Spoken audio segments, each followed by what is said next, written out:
Eh bien, fidèles internautes, il y a Yoka Masolo, un vrai site dans un vrai monde. C'est votre humble serviteur, Gelor Bola, génie à communication. Car en tout cas, comme vous avez moi, mais tout un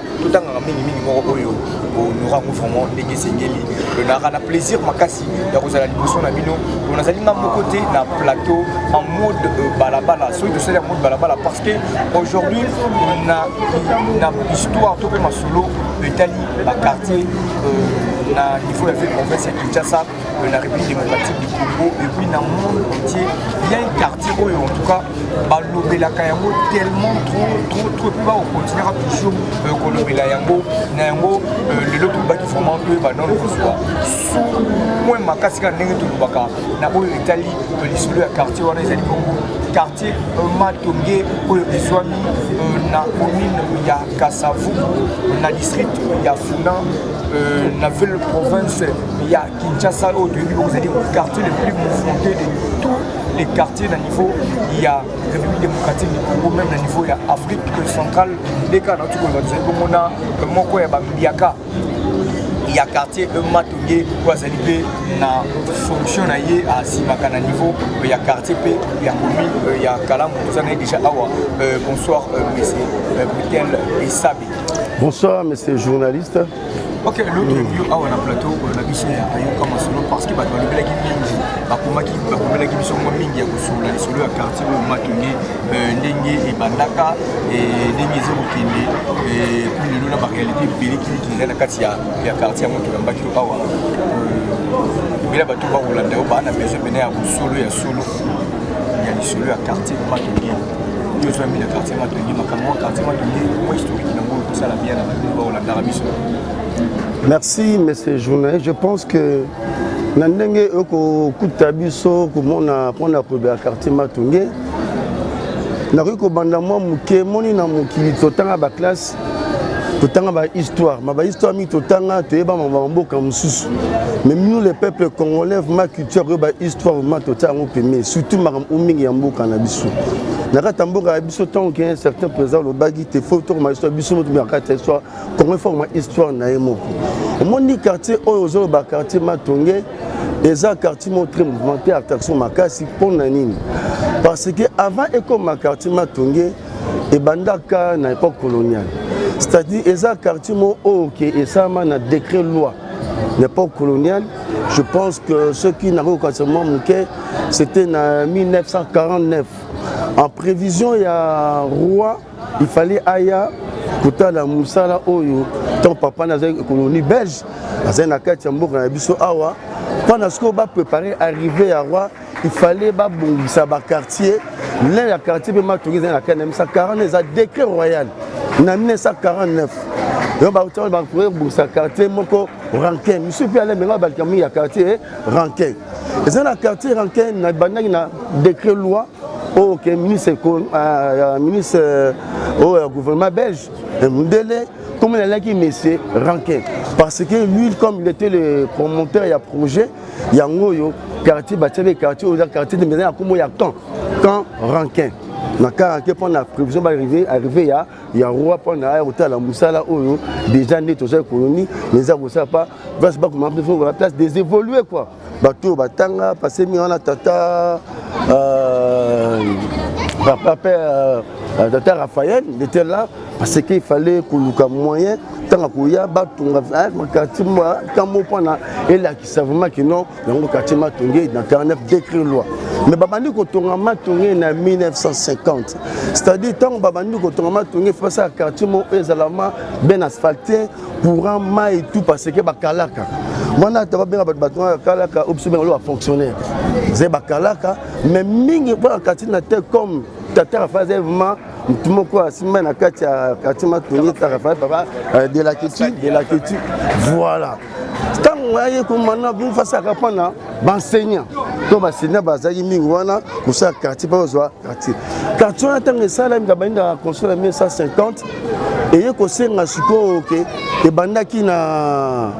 avenue MS, au te bien le osu. Avenue MS, mais je vais dans le nord. aussi on a si l'avenir Boussou Djano le koma Bongolo. On va aussi au quartier wana pour na kuluka kubongisa pour na bakalaka. Bakalaka moment na bazwa ka wanda ko ezana moyemi ba pas rejoindre. Pas rejoindre pour bâtir tout d'abord maison à loyer et puis maison à fonds d'avance. Il y a moyen maison, il y a location maison, il y a loué, c'est-à-dire batonga ndako na quartier ya quartier banda matongi na nord banda na avenue Hermès on a osé bazo kitoba kitati avenue Bongolo. Comme côté des terrains marécagés, côté ba benga ba matongi to lilo, des terrains marécagés ba na nord kuna, ba rotia ko entrepreneur na bango awana Bongolo. O basara banda ko mukonga nzoku moko bizato mato to là na mweze banda ba ti entrepôt ba matériel sur ba za fanda na kati entrepôt wana. Ndango babandi kotonga place wana des évoluer quartier moderne na kati ya ville ya Kinshasa matungi ezali prévu na kati ya décret royal. Banani bazoye banda c'était des enseignants au mi bazé kota papa Raphaël à l'époque c'était papa Bolikango papa Peta et papa peut-être Sakombi peut-être na kati banda kuwana luza loué ezaki ndenge ni maison loué eza oye batongi ndako. Ok, vous savez quoi, faut se mikando, l'axi mikanda, bah pesi yo clé, au fond de au côté. Si on prend la maison à fort d'avance, c'était quoi? Face à la classe moyenne. Bateau bazala qui m'y permet na ba mindele, hein, bah papa ba mindele, bateau bazala évoluer, bah évoluer quoi. Mais modem, bango ba sur la fort d'avance, c'est-à-dire ok na, bah honnête, Office national de logement, ok yukuna, bazala qui sur plan. Yo talisco plan d'auto modèle ni abina otonga bu soit ba pesio mbongo soit bon ba tongi yo yango ba ndeza musu ba tonga ba bloc musu ba tonga nda kuizama ndenge mutalingi ba ça à partir wana ndé za rozo kene ya kati ya fond d'avance na fond d'avance wana ndé ce qu'on est des évoluer il y a plan na yo ozoto bato batongi nda kuba bando ta mukie ti nongo aussi là ozinda kwetikali ya yo wana côté maison lui fond d'avance yo komoza ba évoluer pemena ba mindele ba pesa bonso ba tongi otonga modèle yo oli ya wana momana c'était des papa ba bolikango ba peta mazwaka kotama tongi un an za côté kuna zo ba tonga nda so no quartier matongi et ça ma bien asphalté quartier moko ba ton ba tongi ndele a prévoir presque tout quartier ranquette mais tant ranquin a prévoir presque nous surtout à tonga bécole à l'école, à tes centres culturels, à un poste, à un je pense, le centre culturel, à Boris Panake, pendant le quartier, tout a envié le comme sous-souté, tout est dans la quartier, école, église, tout, ben, dans la quartier, il y a 40, la colonie belge depuis 1949-50, 55. Tant roi aïe, à mon matin, en tout cas, quartier, Batonyango, malamu pe ACP passé, bien asphalté, pourtant munda, courant, l'électricité, tout est normal, mais tout normal. Donc c'était là un peu histoire à côté à quartier Rankin. Dengue bandaki, tinde bango tonga pona koluka usa quartier moderne, bana roi belge azai koya invité kamata kuma mboka nguo itambu ina ndenge nde batike daki. Ok, vraiment, fidèles internautes, il y a Yuka Masolo télévision, quand Nito Kuba toujours besoin de soit soin Makasi, na Oyo, Italie. Communication, en tout cas vraiment, on a plaisir, cette émission va faire aussi énormément plaisir à celui qu'on appelle Yolande Kitenge, Junior Badivé, John Biongo, Gilio Biongo Preston. En tout cas, vous êtes tellement nombreux en train de nous suivre à travers cette belle émission. Lelo, qui, moi, on a beaucoup sur l'historique qu'il y a. Quartier Matongi, Ndeko Seba Brutel, Sabi. Côté la Sukoyo, époque où Belge à Zouaka Yango, après indépendance, y a-t-il pas une différence dans le quartier Matongi par rapport à l'organisation dans le Lengue Oyo, la Belge Bassin, la Kayango? Mon temps où Belge a Tongi quartier, Nenge, papa, parce que dans le Rebelle Matongi, il y a Rankin, je pense que Nazali, moi, Nazali papa, na connaissance on a quelques-uns aussi plus que moi. Maintenant la cas il y a histoire pas tout parce que mon vie il fait le passé au vivre le présent préparer l'avenir. Il faut te quartier auto fan les être mouvementé et comme boyer ezaki neni et que ba tout ezonga ndenge pas comme abou. Comme tu ba mingi tango to kena kati ya kubunga mingi. Kon pona ngava mingi ma merci parce que ça ndenge zalaka bato on azo ba papa ba bandiko ba ndenge quartier ranke zalaki ndenge komaki. Tango roi belge na 1955 à Moni quartier na 68 indépendance. Indépendance to ko tuana ba et ko arrivé na 1967. 1967 on est là ka ba chef de collectivité. Chef de collectivité basé na Katuana ba azo ko makan ezaka na Cambes c'est un belge qui dirigeait. Et en 67 mon temps eu pouvoir à la serveur ça ba jeune père avec ko commencer ko ba en 1967 si ko créer ce que matungi abino te maison nene il faut qu'on décentraliser. Qu'on décentraliser c'est-à-dire bandi siko que non atie ba chef de collectivité atie ba territoire matongé quartier rankin habite nous sur quartier rankin et 8 awati et suki na oswe et puis na oswe comme na vu tati on a ba comme na 3 parties donc oswe avenue Emerse à l'époque pardon oswe avenue non Sende Emerse à l'époque et je suis na oswe mana rankin divisé oswe et long et comme na victoire comme na bongo à salisco décentralisation na quartier na Caranquin na Caranquin surtout dans 67 ce qu'on a 67 ans que j'ai peur la quartier la politique nationale il y a authenticité na 1974 au Mobutu au salisco politique il y a l'authenticité na quartier Mboka a repé ça sur quartier comme quartier Matongi parce que à l'époque un quartier Rankin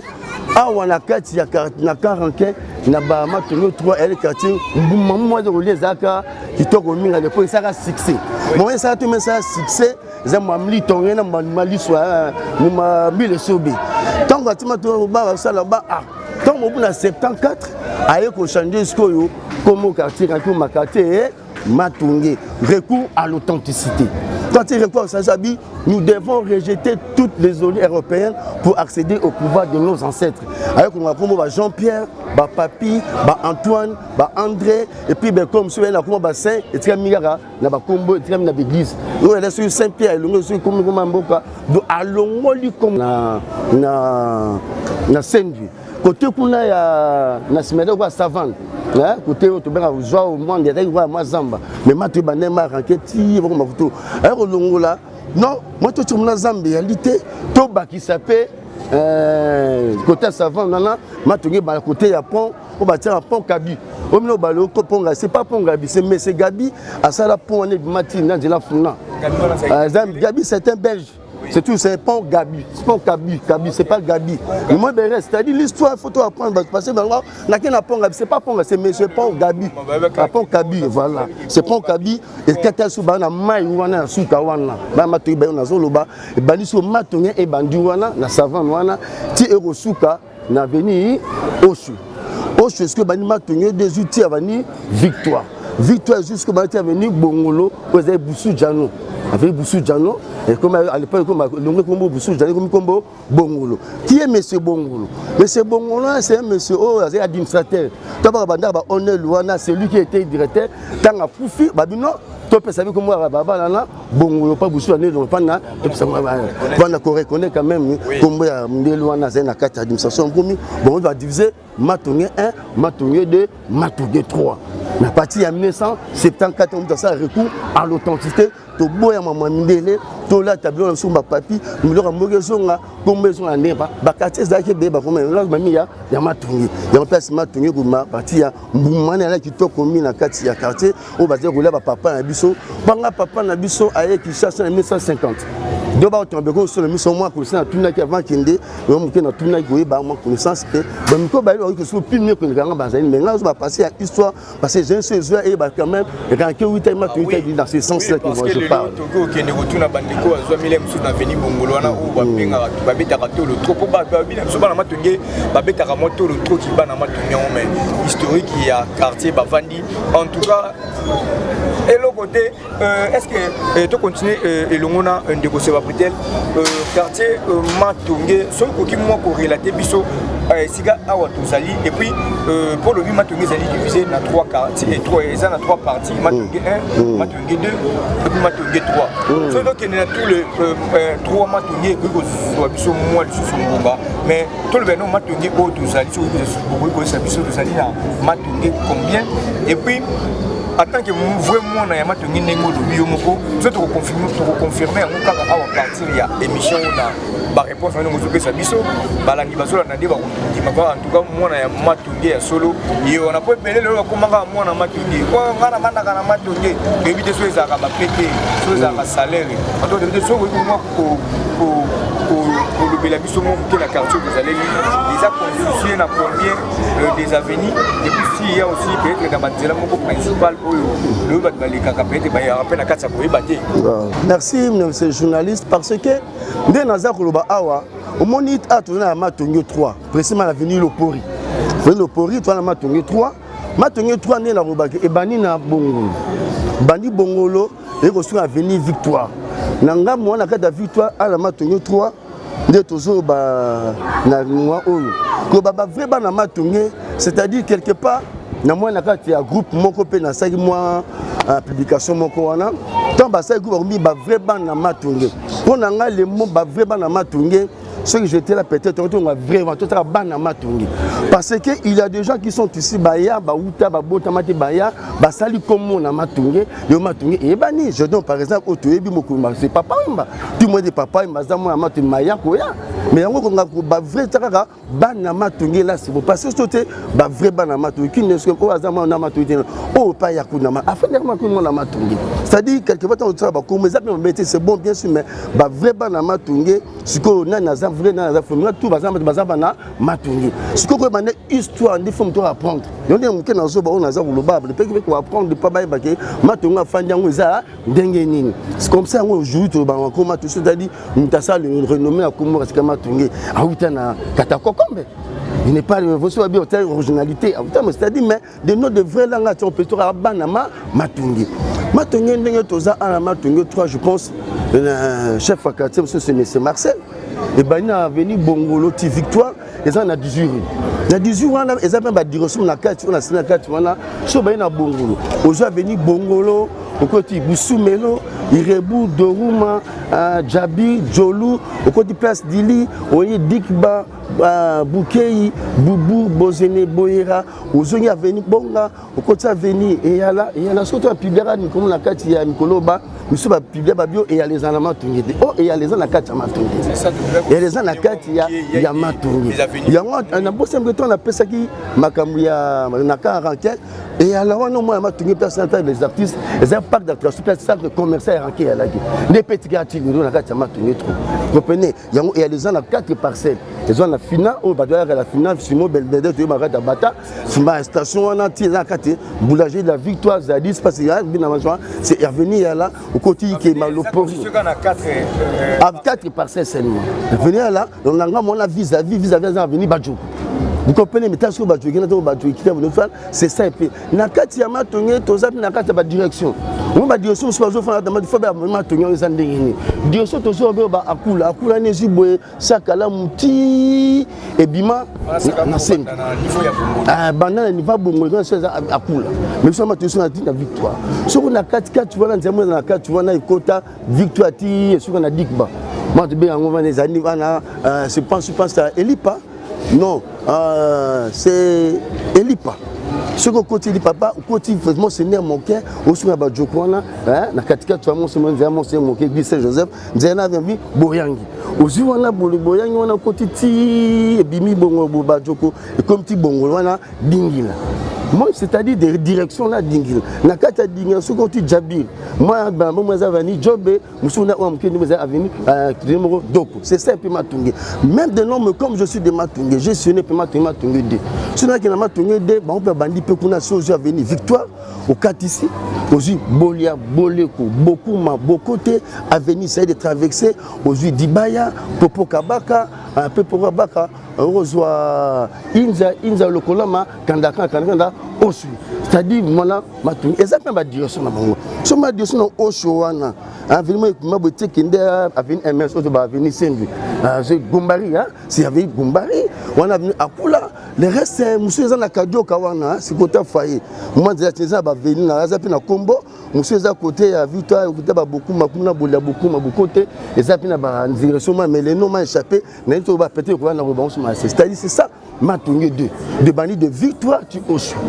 vina Oshu on a teza ba vini ba bolia boleko beaucoup ma côté et puis après beaucoup côté inza côté muna kanda kanda inza lokolama tu to la dibaya popo kabaka côté c'est na veni du stade obenga le président gourmet comprenez na kati na Bagata et côté na kati matina côté commune ka séparé commune na janengwana avenue Bagata comprenez surtout pour ça na Matungé 1 Matungé bandi wana ce que bandi na Oshu so ju masimani matika paluozi pozo mateba au côté CNV mwanda kuba zoao comprenez banama c'est-à-dire j'ai fait la carte Matungé na mutu je connais parce que na carte ya c'était na mission ça composé na combien des avenues Matungé 2 ou ensemble dans tout bon dans l'ensemble il y a vous allez dire des caractères de la rue Barry Eza et bien la direction de campagne Matungé 318 je pense que tangi pe na kati ya Matungé za de quelques dizaines comme ça donc entre des quarantaines de choses que na kati ya boulanger na Barry wana de battre Matungé parce que moi na kati tout ça na Matungé so ba moi biso to maman mke libanda on va faire la quartier Matungé na fin non na fin surtout moi so Matungé ba on faire na Matungé la quartier Matungé ba non ou bien na suivre na est pour éviter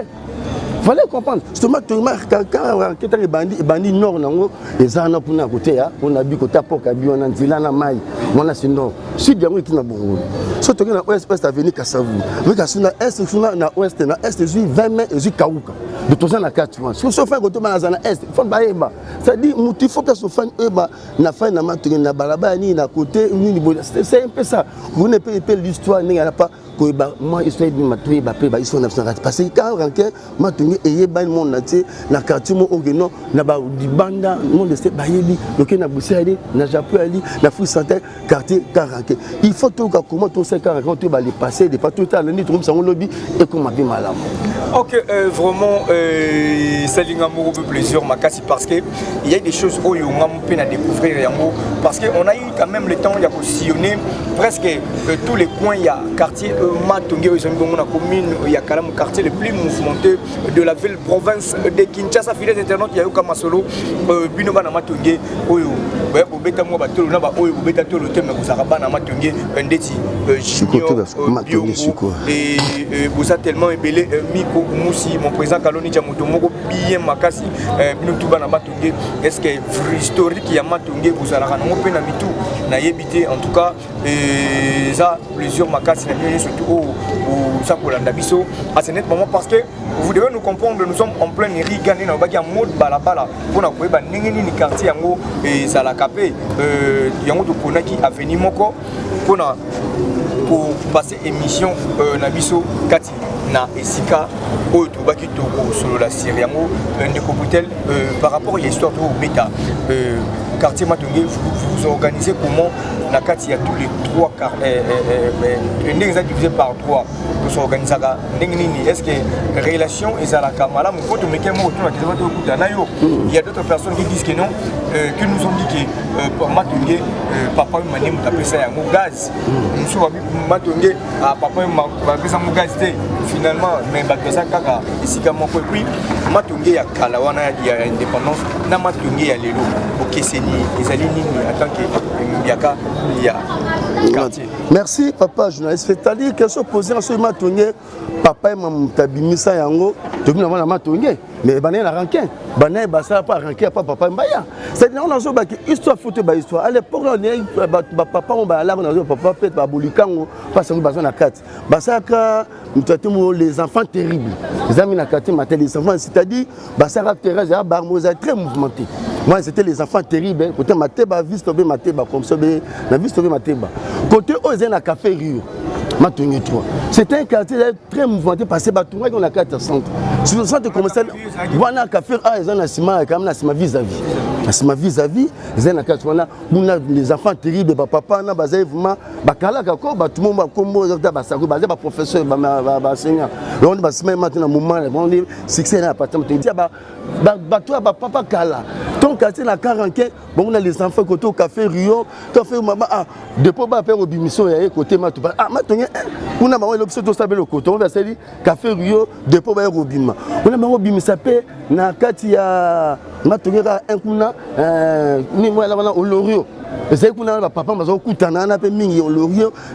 au Loriot ko bima à l'époque on avait entre Chikapa voilà na Chikapa au Loriot kuna c'est-à-dire il est de ma place est très mouvementée par quartier ils ko vibrer quand vous venez la quartier parce qu'il y a déjà bazo seulement tout pas et vibrer après tant ko kota sko ba na kati wande na 20 mois matongo bango ranke ko bakisa biloko musu na kati ya 40 tant le ngo na 40 wana ezo kontinent d'action mouvement na bazo ba papa o za ko to quartier Dendal ezaki na Kasavu bazo mi na matongi ote na kan sito kan kauka kan on atra bazo kota mi na mapani très mouvementé aucun papa quartier imo Congo à l'époque bazo kota na mato c'est-à-dire et kangaki bakota ngingi mboka sika ba mablo akala mboka loko ngingi mboka sika bazo na mato c'est-à-dire c'était déjà pas moi attraction zo kuma makati ya mouvement bato donc tant papa ba sai oya bo makombali matongi ba sobe ko bagisa na kati moi bablu ça c'est rana moi na koto otemo pena na kati kuna kota zwao hôtel Casba kuna ekobima na moment na zo matao mabaya na matonge kota le february ko ya na kati kuna to kota na kati ya matonge ba mayaze ko kota ba daito wa matonge na matonge de to makati ba so koti na kati ya la ville de Saba ba boni alaki ke bana ba pe ka ma biso na biso bane kanga palmarès actuellement ba moi na ville goyima wana c'était bien au beau lieu na matonge bimaki pana belle na inza je pense hôtel du Colo surtout ko kota matonge na biso matonge 3A Vatican ko kota kati Vatican moi ba monter na nzembo Vatican biloko ngelingi moi zaka donc c'était ça matonge ça ko vibrer na kati wana va papa ba essayer da ko vibrer na kati ya sur la voiture de côté tu vas battre c'est là mais tu de côté espace Fakana dans ce mot Fakana baby je pas du thème de côté les enfants terribles choses comme un bon samaritain donc il a ba biloko côté ben na kati ya matonge bien souvent la patience ko onde quartier ko ça mouvement na kati ya matonge matonge ko vibrer na papa ba tiki bana ko kota maintenant ba ko kota kati ya kambo na kati ya matonge. OK, vraiment en tout cas bande kolanga nous sommes presque à la fin de cette émission la conclusion zali intéressant makasi na degré ya kosakana te le temps nous fait défaut de connexion tel suite de kende na conclusion na o etali matonge rokolobani pour la conclusion là c'est-à-dire matonge revenons-nous biso ba matonge na zaloba toujours ba quartier to matonge au moins n'est pas la rebongiselo ke banga na mutuka il y a na mutu pe to bongisa pour la bongisa matonge ils ont ndenge alaki c'est un maintenant de toza pour le mato penser le matonge il a des associations il a bureau de Yali bana rake ba Yali dimanche Yali bibliomato Yali pardon il y a matonge quartier docteur Michael Club bureau de ya bazali bana rake dimanche Yali il a des souvenirs Yali ba ça ba fait bana ça mamina matonge il sait que ça plateforme moko nakata plateforme ça moi kaki mo muke excusez moi en moi temps muke pas beaucoup ça toyo kana to sangana dans ce sens là pas la boussama de bateau balandeni de ta matonge toi si je m'abuse pas dans 772 parcelles matonge pour na personne dans des 2000 parcelles surtout que le premier peut ça 10 000 tu as 2000 parcelles nous avons payé 20 millions de francs congolais toi tu as $, c'est 10 000 c'était 10 000 bateau ba de bateau assainissement sensibilisation malin mais tout ça pour surtout ces performances malam l'état peut subventionner biso ba donateur ba ali ba seulement pas ni tozana idée moi tout ça projet to lancer par l'état ne mama ki mo peto ali mikolo on peut voir ces documents plateforme to banda ko sensibiliser to ban bon 10 000 to bana to là assainissement salubrité pendant 10 000 pas on ba poubelle ba pousse et ça veut se faire de nous rien c'est to sangana jeunesse na père baninga bon ya to ga idée quand on ça 45 ndenge ezalaka batikila biso na belge et me rato ozonga mwa muke ndenge wana pato bongisa mboka comme ça to banaka les autres vont aussi emboîter c'est ça un peu l'idée na représentant monga na kati pour na bongisa pas to zongisa mo des impacts na personne na kati mato c'est un peu ça idée que je peux dire na kati wana. OK, vraiment on a vu que ça makasi na partout Kapangala, Maman Yolande Kitenge, en tout cas, grand maire, Nabi qui mission ça les plusieurs Makasi Naki, Nampondo, Nabino surtout, Nabamical surtout, il y a quartier Matungé. En tout cas, quant à moi, je dis aussi un grand merci à celui qui était derrière la caméra, Delphis Moutou HD Full, et puis Olivier Vevos, en tout cas, le caméraman, tout le reporter, il y a guerre, il y a pas blague, Nabi qui émission Tikibino, Naposa, qui est deuxième partie et le mot du journal des groupes. Mais c'est pas peut-être votre dernier mot par rapport à l'émission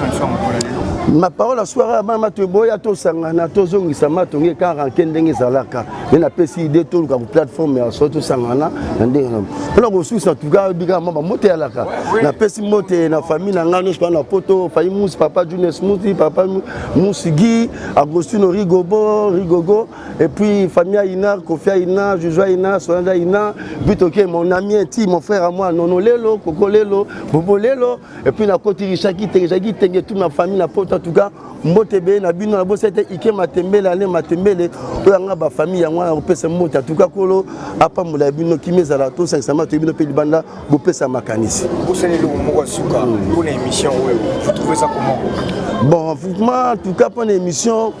l'émission bonne toza kolinga moni opesingata na na kosu moi mukia connaissant na bi mingité moi muko na bi on a lobby quelques-uns ba mi ko le kanga bazali mais nga pona ndo pesa opportunité en tout cas merci continuer à basija parce que c'est très bien on appelle tout ça ma musique ko beda ba musicien tout na question non tout na ba histoire qu'on appelle na kauka que pe na imo Congo que ba quartier pe ba comment pour idée to que dans l'ensemble pas tout évoluer malam na quartier. Eh bien ça n'est fini pour aujourd'hui fidèles internautes de Yoka Masolo Télévision. En vrai c'est dans un vrai monde c'était bien là votre humble serviteur Gelor Bola génie il y a communication en conclusion on a eu le baka qui par rapport à né du mec ko tambola au moins qui pour na soit ba question ko landela quartier on matunga va tout ça la émission que mat différence et sali makasikara ndenge bende ko seba britel à lobby matungi zal sundenge salaka ya kalate et puis idéologie à matungi le sali idéologie sous au belge à ça la yango ou bien après indépendance c'est pas la même idéologie. Il y a Matungi Nengizaka, le Matungi est tondi plein na ba délinquants et plein na ba chege au bas au créaka ba désordre inutile par-ci par-là. Nous avons aussi un bourgmestre Zali au moins napé il y a quartier Zali proche il y a quartier Matungi mais bon tu éviter mais capé ko lugai pour na toujours na capitale commune ya kala Matungi nengi ndeko butela lobby bomoko ndeko sala et raison que ça comme kilo ya combo wana parce que le combo tikalaka Matungi mais est-ce que ndenge bandaka na lelo les ndenge moko je ne pense pas parce que bino moko boye bien tant que ba réaliste les attaques non lobby mabe ya quartier non Matungi za mabe makasi surtout on peut ça conseil car ndenge ndeko invité na lobby bomoko et ko sala fierté il y a Matungi sous makasi koleka na pesi mbote mingi na bino nyoso tukuzu bakuma lamu ya kolanda biso Mibola Jobola et joyeux anniversaire na bandeko na ngai vraiment chéri Tamba na kata Luanda camarade ya Christian Elenga mametali forme na Luanda Dani Mobali wane en tout cas mbote na bino tout na niveau ya Kinshasa awa et les anniversaires aussi à celui qu'on appelle 12 Kamanga El Spawn en tout cas pour profiter de mon nabino le coup me sont pas y encore écoutez une émission et salut ciao ciao.